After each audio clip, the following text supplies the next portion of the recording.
माधवपुर राज्य में एक नाई बहुत ही सुख से अपना जीवन बिता रहा था, क्योंकि उस राज्य का राज परिवार का सभी सदस्य का चूल-दाढ़ी कटाने का जिम्मेदारी उस नाई को दी गई थी और नाई भी बहुत ही सुंदर से अपना जिम्मेदारी निभाता आ रहा था।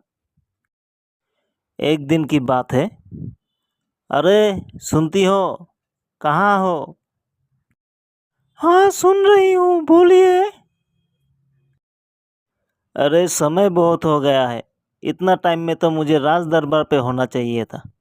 जल्दी से कुछ बना दो, मुझे खा के राज दरबार पे जाना है।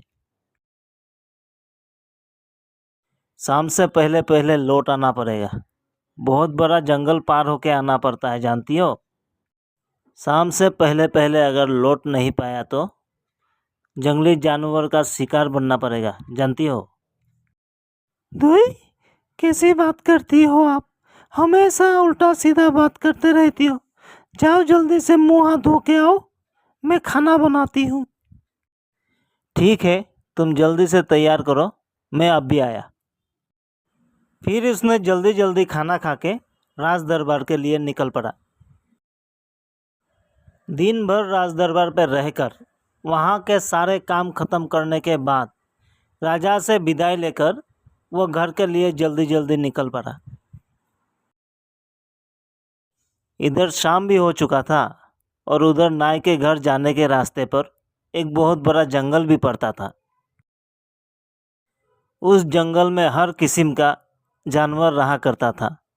उस दिन भी नाई को उसी जंगल को पार करके अपना घर जाना था और कोई जंगली जानवर का सामना ना करना पड़े, इसलिए नाई बहुत ही सावधानी से आगे बढ़ रहा था। इतने में नाई के सामने एक बड़ा सा बाघ आ जाता है।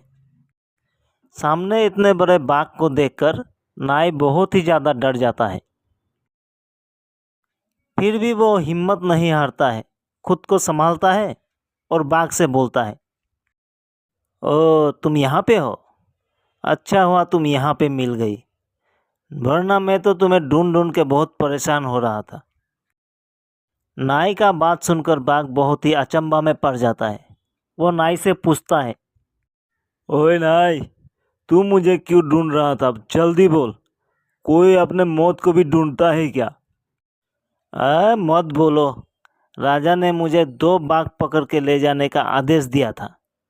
एक बाघ तो मैंने पकड़ लिया था, दूसरा बाघ पकड़ने का तलाश था। अब तुम जब मिल गए हो तो तुम्हें मिलाकर 2 बाघ हो जाता है। तो चलो जल्दी से हम राजा के पास चलते हैं। नाई का बात सुनकर बाघ को बहुत गुस्सा आ जाता है और वो गुस्से में आकर बोलता है, ओए मूर्ख, तू किसके आगे झूठ बोल रहा है, तुझे मालूम भी है? तब नाई बोलता है, मैं झूठ नहीं बोल रहा हूँ। देखो, ये है वो बाघ जिसे मैं पकड़कर राजा के पास छोड़कर आया हूँ। ऐसा बोलकर नाई अपने बैग से एक आईना निकालकर बाघ को दिखा देता है और आईने में अपना प्रतिबिंब देखकर बाघ को ये लगता है कि नाई सचमुच में एक बाघ को पकड़ के रखा है और बाघ डर जाता है और अपना जान बचाने के लिए वो जल्दी से वहाँ से भागता है। और इस तरह नाई अपने हिम्मत और बुद्धि के बल पर अपने जान भी बचाता है और आनंद के साथ अपने घर भी जाता है।